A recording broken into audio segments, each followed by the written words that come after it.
서울대학교의 이병재 교수팀이 새로운 연구 결과를 발표했습니다. 개구리에게 뛰어난 항생 물질이 있다는 것입니다. 그 이름을 개구린이라 명명했습니다. 지금 있는 항생 물질보다 더 효과가 있고 암세포를 퇴치하는 역할도 할 수 있다고 합니다. 아직 상용되지는 않았지만 아주 좋은 항생 물질을 추출했다고 보도하고 있습니다. 개구리들이 득실거리는 세균 속에서도 물속에서 건강하게 살고 있다는 것에서 착안을 했다고 합니다. 특히 두꺼비와 황소개구리에게는 더 좋은 항생 물질이 있어서 페니실린을 능가할 수 있다고 보도하고 있습니다. 저는 그거를 읽으면서 두 가지 생각을 했습니다. 하나는 하나님의 창조의 능력입니다. 하나님께서 창조하신 이 모든 만물에게는 살아갈 수 있는 능력을 분명히 허락하여 주셨다는 거죠. 개구리들이 썩어가는 오물에서도 그 생명을 유지할 수 있는 능력을 주셨다는 겁니다. 그런데 저는 그거를 읽으면서 또 하나 생각한 것이 있습니다. 그것이 무엇인가 하면 개구리에게 그렇게 좋은 것을 주셨다면 하나님의 형상으로 창조된 저와 여러분들에게는 얼마나 좋은 것을 주셨겠습니까? 아마 비교할 수 없을 정도로 저와 여러분에게 너무나도 좋은 것, 뛰어난 능력을 주셨습니다. 그것을 내가 아는 것도 있고 모르는 것도 있습니다. 마태복음 7장 9절에서 11절에 이러한 말씀이 있습니다.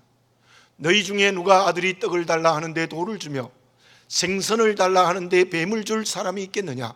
너희가 악한 자라도 좋은 것으로 자식에게 줄 줄 알거든 하물며 하늘에 계신 너희 아버지께서 구하는 자에게 좋은 것으로 주시지 않겠느냐?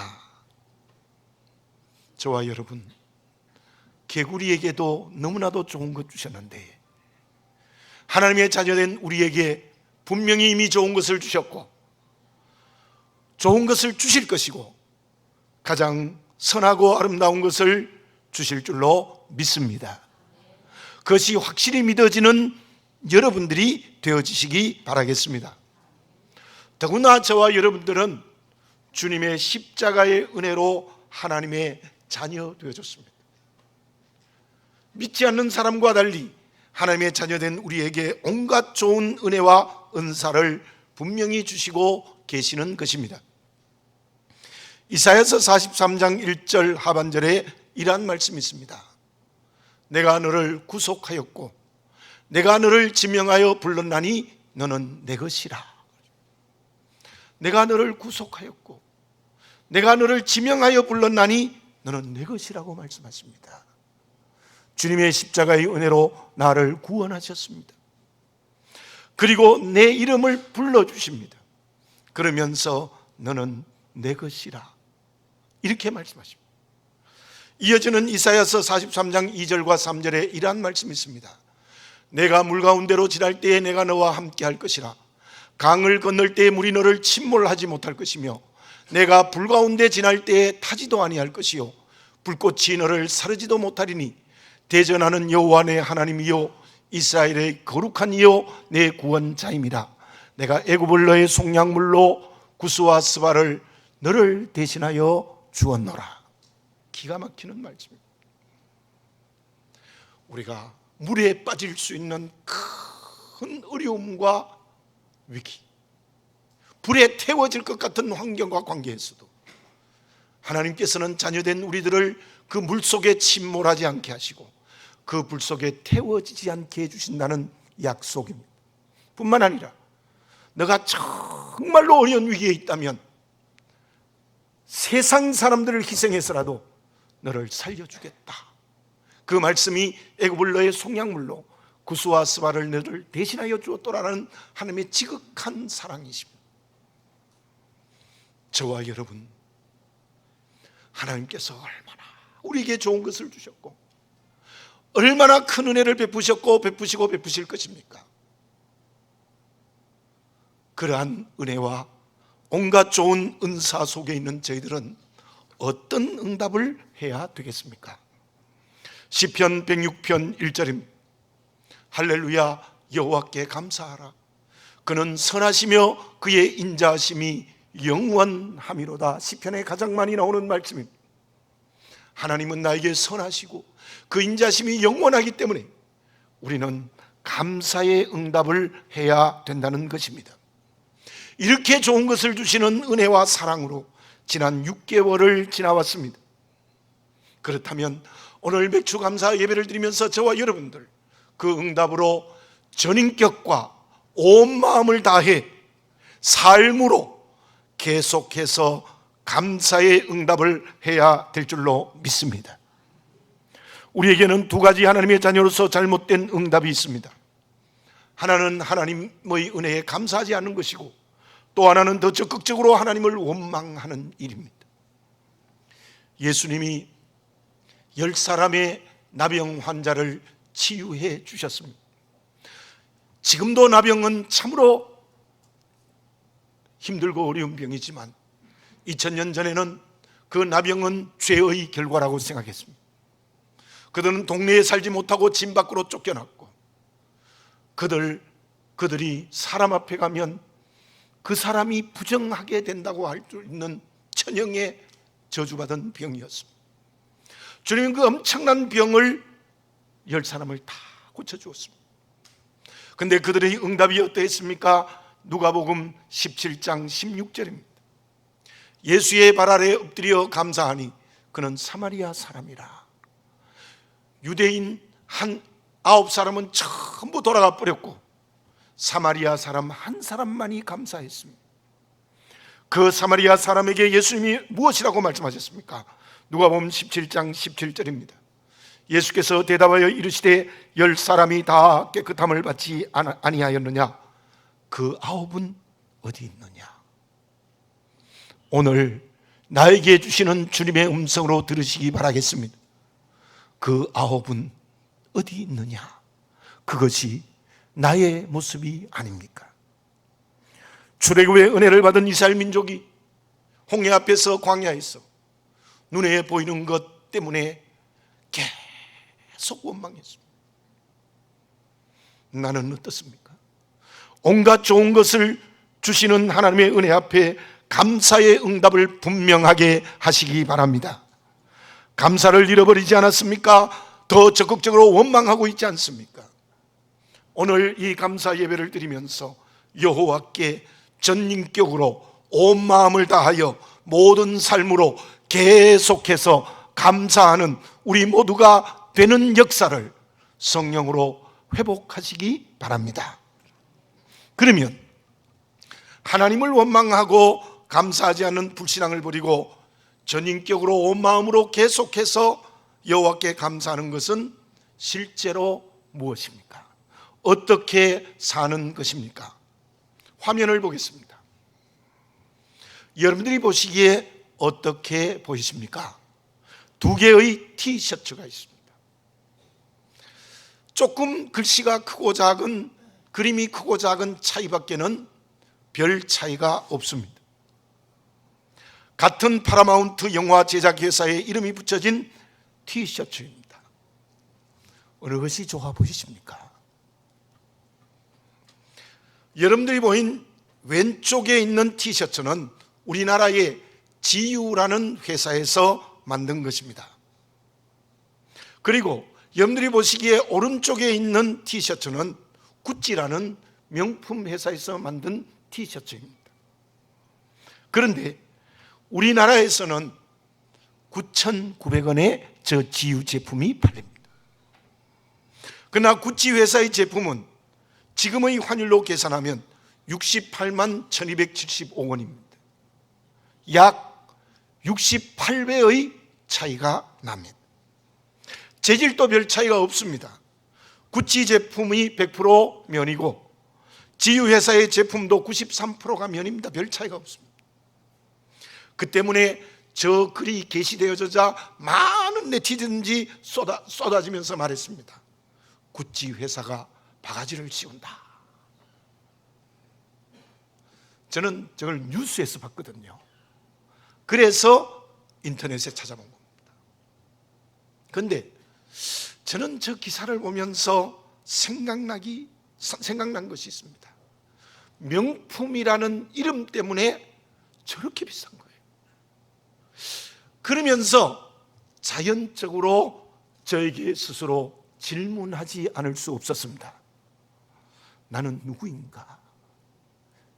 지유회사의 티셔츠인가? 구찌 회사의 명품 티셔츠인가? 그런 질문을 했어요. 진짜. 우리의 이름이 무엇입니까? 안디옥 교회를 통하여 저와 여러분에게 붙여진 이름은 그리스도인입니다. 주님의 십자가의 은혜로 하나님의 자녀라는 이름을 가졌습니다. 여러분, 하나님이 어떻게 생각하시겠습니까? 앞에서도 말씀드린 것처럼 명품 브랜드가 가치 있는 것처럼 나는 이 세상에 어떤 사람보다도 천하보다도 귀한 가치 있는 존재로 하나님은 나를 자녀 삼아 주었습니다. 생각해 보십시오. 예수님을 믿지 않는 사람보다 내가 더 착합니까? 착할 수 있겠죠. 그러나 예수 믿지 않는 사람이 김성 목사보다 착한 사람 많습니다. 예수 믿지 않는 사람보다 내가 더 뛰어납니까? 우리보다 뛰어난 사람이 예수 믿지 않는 사람이 얼마든지 많습니다. 어쩌면 저 두 개의 티셔츠처럼 별 차이가 없어요. 그러나 우리의 이름은 그리스도인입니다. 우리의 이름은 하나님의 자녀입니다. 그러므로 온 천하와도 바꿀 수 없는 너무나도 귀한 존재로 하나님이 불러주셨다는 믿음, 다르게 말씀드리면 하나님의 자녀의 정체성, 그리스도인의 정체성이 분명해지는 저와 여러분들이 되어져야 될 줄로 믿습니다. 누가 전인격으로 하나님께 감사하는 사람입니까? 그 사람은 하나님의 사람이라는, 하나님의 자녀라는, 그리스도인이라는 정체성이 분명한 사람입니다. 그 사람이 여호와께 감사합니다. 어떻게 살기 때문입니까? 창세기 11장은 인간의 죄가 극에 달할 때의 사건입니다. 신할 평지에 왔습니다. 그들은 서로 말합니다. 이제 더 이상 우리가 유리하고 방황하지 말자. 이곳에서 탑을 쌓아서 함께 모여 살자. 그 일을 위해서 바벨탑을 쌓았습니다. 함께 모여 바벨탑을 쌓는 이유가 무엇입니까? 창세기 11장 4절을 봉독해 드리겠습니다. 또 말하되 자 성읍과 탑을 건설하여 그 탑 꼭대기를 하늘에 닿게 하여 우리의 이름을 내고 온 지면에 흩어짐을 면하자 하였더니, 우리의 이름을 내자라는 겁니다. 그들이 바벨탑을 쌓은 결정적인 이유는 우리의 이름을 내자라는 겁니다. 그게 무슨 뜻입니까? 인간 만세를 부르자는 겁니다. 나는 무엇이든지 다 할 수 있다는 겁니다. 그러므로 인간의 문화와 도시를 만들어서 물질의 풍요함과 그로 말미암아 쾌락의 길을 재미있게 걸어가자. 멋진고 신나는 인생을 살자. 그들에게는 하나님이 필요 없습니다. 하나님이 필요 없습니다. 오순절에 120명이 마가의 다락방에서 함께 저녁 기도에 힘쓴 것은 무엇입니까? 왜 그렇게 했습니까? 예수님께서 부활하셔서 40일 동안 계시다가 승천하시기 바로 직전에 이렇게 제자들에게 말씀하셨습니다. 사도행전 1장 4절입니다. 사도와 함께 모이사 그들에게 분부하여 이르시되 예루살렘을 떠나지 말고 내게서 들은 바 아버지께서 약속하신 것을 기다리라. 그 당시에 예수 믿는다고 하면 공회에 잡히고 감옥에 들어갈 수도 있고 아니면 죽을 수도 있었습니다. 그럼에도 불구하고 예수님께서는 예루살렘을 떠나지 말고 약속하신 성령을 기다리라는 거예요. 120명의 성도들이 그 말씀에 순종하여 마가의 다락방에 모여서 그 약속하신 성령을 기다리기 위하여 저녁 기도에 힘썼습니다. 120명의 마가의 다락방에 모인 사람은 누구입니까? 주님의 말씀에 순종한 사람들이었습니다. 바벨탑을 건축하는 사람들과 기도드리는 120명의 겉모습은 매우 비슷합니다. 모두가 하나 되자는 겁니다. 하나 되어 흩어짐을 면하자, 하나 되어 약속하신 성령을 받자. 한쪽에는 하나님이 계시지 않습니다. 사람의 힘과 능력만이 나타나고 있습니다.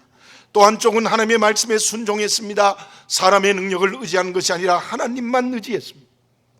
다르게 말씀드리면 한쪽은 하나님의 자녀라는 정체성으로 살고 있습니다.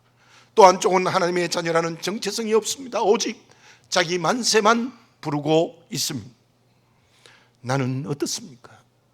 물론 우리는 다 하나님의 자녀 그리스도인이라는 정체성이 있습니다. 그런데 내 삶의 자리에 바벨탑을 쌓고 있지 않습니까? 바벨탑을 쌓기 때문에 감사하지 않습니다. 도리어 원망하게 되는 겁니다. 나는 하나님의 자녀입니다. 오늘 본문의 말씀에 나오는 오순절에 기도한 120명이 되어주시기 바라겠습니다. 어떤 환경과 관계에도 주의 말씀에 순종하시기 바라겠습니다. 그때 감사합니다. 그때 원망하지 않습니다. 시편 118편은 저자가 나타나지 않지만 학자들의 견해에 의하면 다윗의 시임을 인정합니다.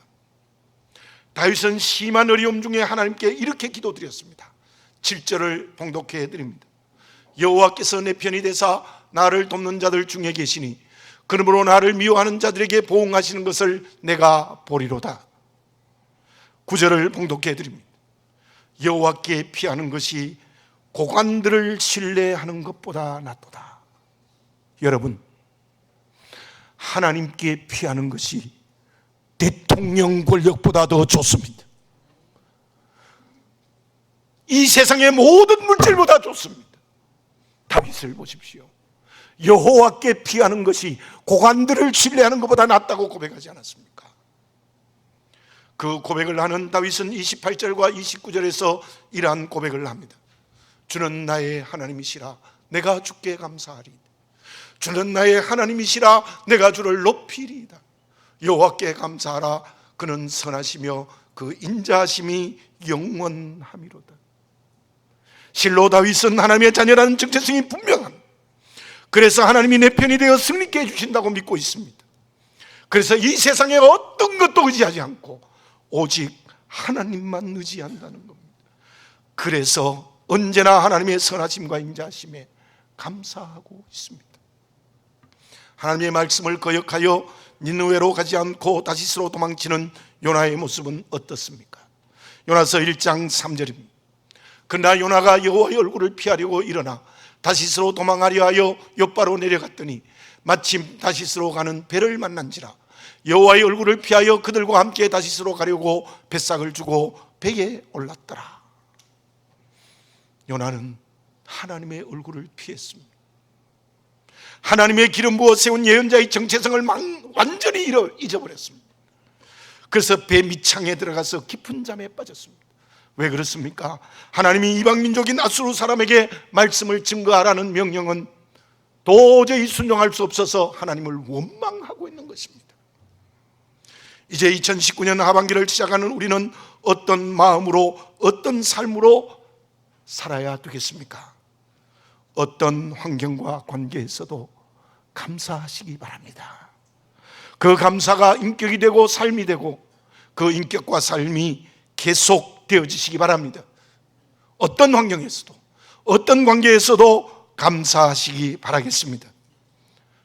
그것은 말씀에 순종하며 사는 겁니다. 자기 만세를 부르는 것이 아닙니다. 생명의 삶 6월호에 이러한 이야기가 있습니다. 물오리들이 때가 되면 도로로 몰려옵니다. 그 이유는 관광객들이 먹이를 주기 때문입니다. 그런데 그것에 관광객이 끊어지면 그 오리들은 모두 죽게 되어버린다는 거예요. 그 오리들은 관광객이 주는 먹이의 습관이 되어 있었던 거죠. 말씀에 불순종하는 하나님의 자녀의 정체성을 잃어버리는 것이 습관화되지 않았습니까? 그 습관이 계속되면 죽음의 길입니다. 그곳에는 언제나 하나님을 원망하게 됩니다. 말씀에 순종하는 하나님의 자녀의 정체성이 분명한 좋은 습관을 가지는 우리가 되어져야 될 줄로 믿습니다. 그때 사람은 언제나 감사하고 그 감사가 삶으로 계속되어집니다. 그 사람이 하나님이 축복하시는 자녀, 그리스도인이 될 수 있을 줄로 믿습니다. 그러면 하나님의 자녀의 정체성이 삶이 되는 감사하는 그리스도인은 어떤 덕을 가진 사람일까요? 미국 경제지인 포천이 2017년에 세계 최고의 리더를 시카고 컵스 야구단의 테오 웹스타인을 선정했습니다. 선정이 된 웹스타인은 이렇게 말합니다. 나는 우리 집 강아지도 훈련을 잘 못 시킨다. 세계 최고의 리더라는 말은 나에게 전혀 어울리지 않는다. 월드시리즈 최종전에서 벤 조브리스트의 타구가 몇 인치만 빠졌어도 내 자리를 지키기조차 어려웠을 것이다. 최고의 리더는 내가 아닙니다. 선수들입니다. 그는 2002년 레드삭스의 단장이 되어 2년 뒤에 팀을 우승으로 이끌어서 밤비노의 저주를 깨뜨렸다고 보도합니다. 시카고 컵스의 사장이 되어 월드시리즈의 우승을 하여 염소의 저주를 깨뜨렸다고 보도하고 있습니다. 그가 세계의 최고의 리더가 된 것은 팀이 우승했다는 결과만이 아닙니다. 모든 팀이 수많은 데이터에 의하여서 팀을 승리하게 하려고 합니다.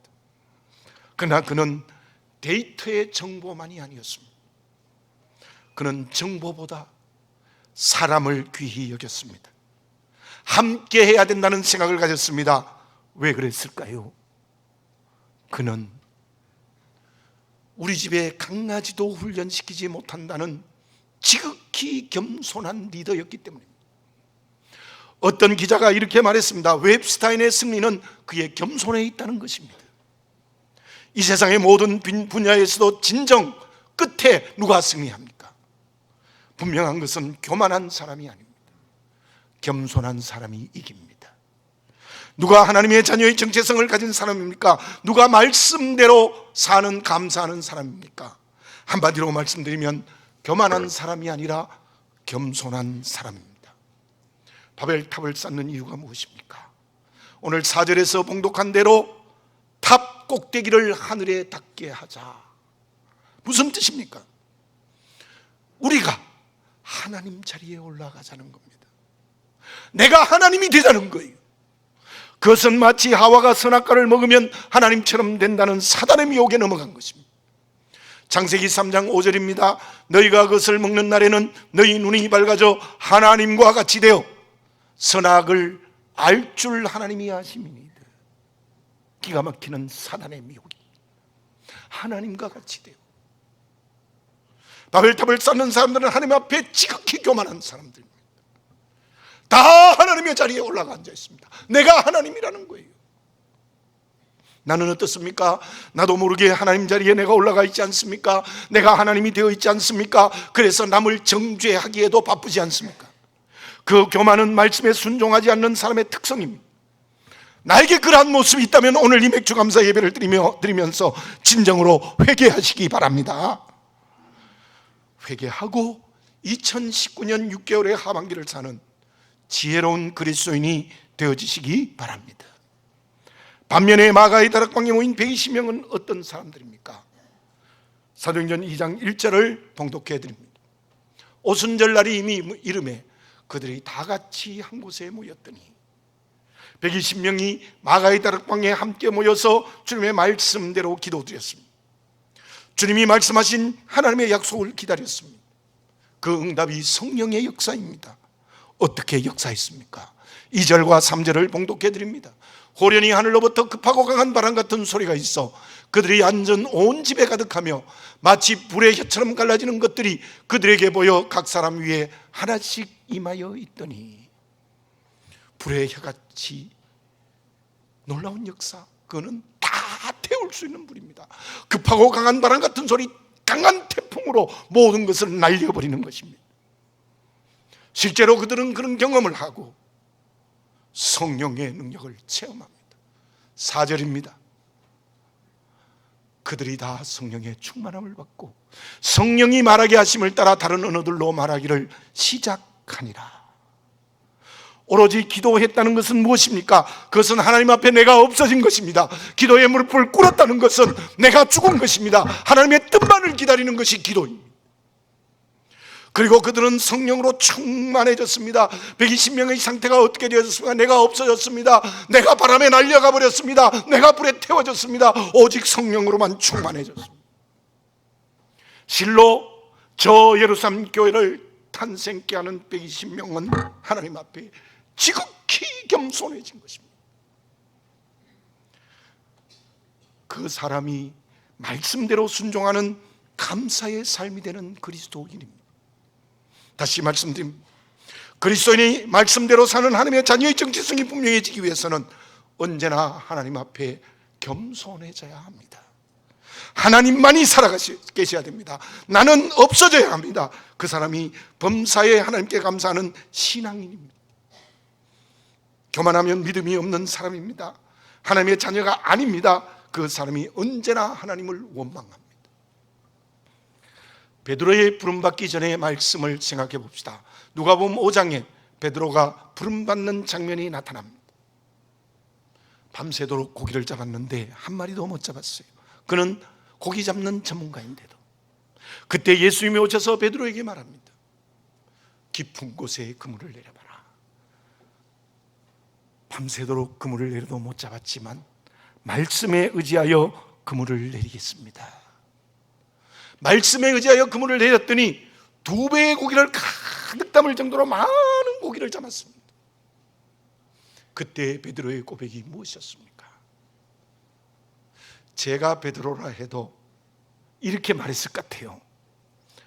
야, 예수님 신기하시네요.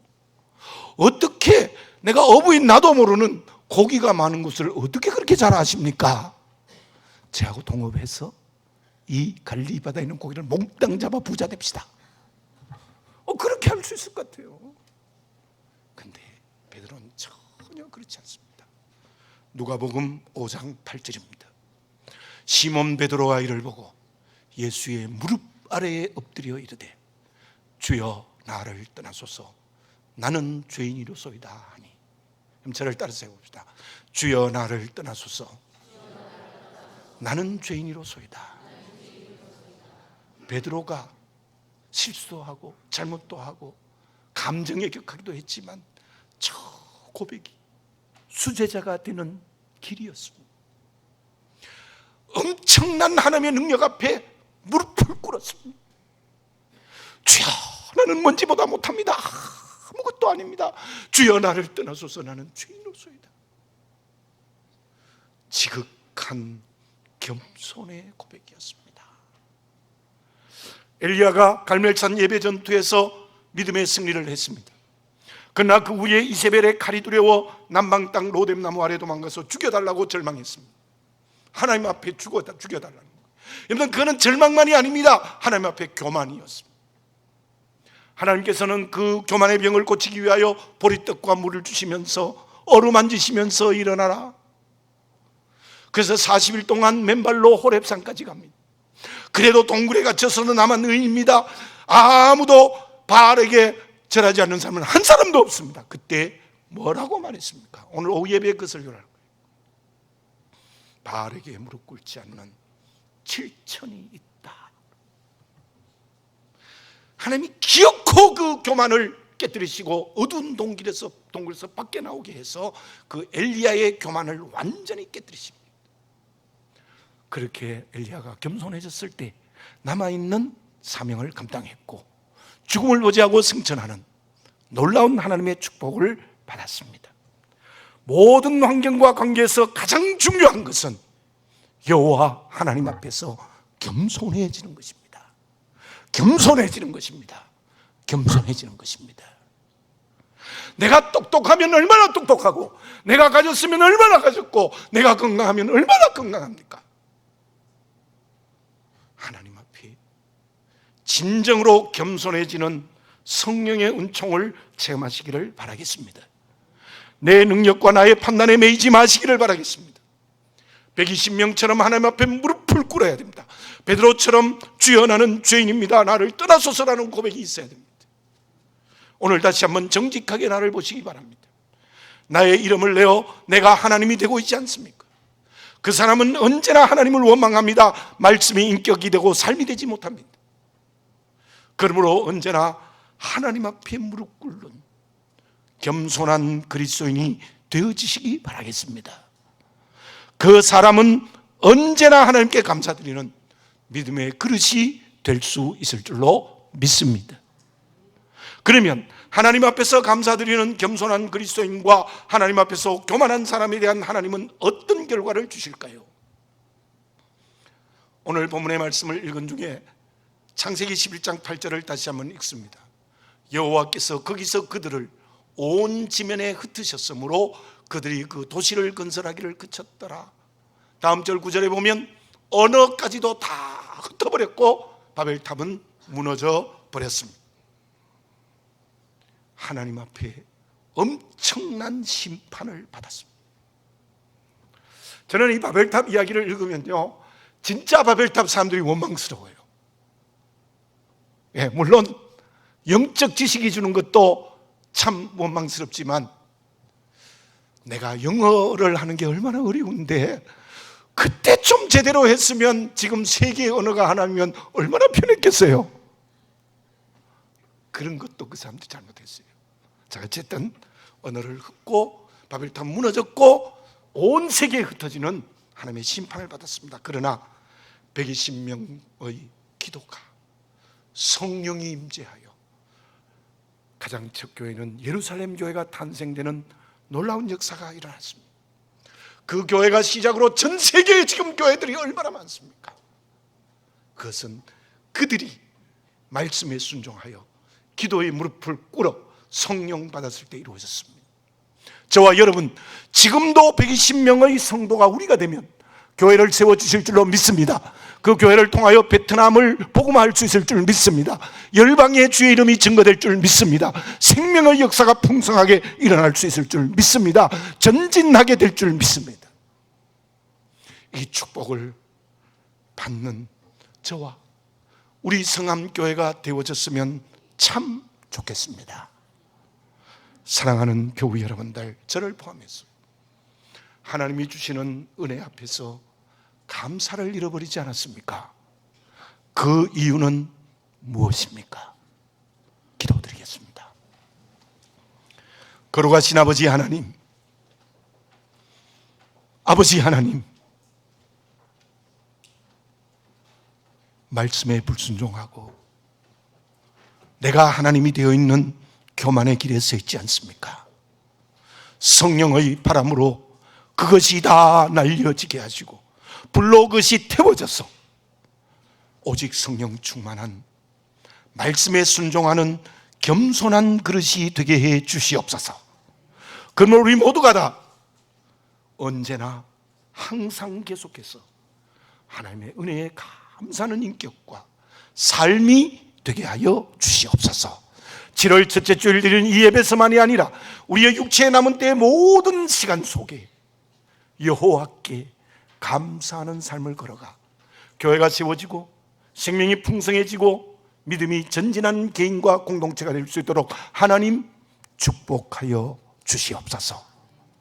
예수님의 이름으로 기도드립니다. 아멘.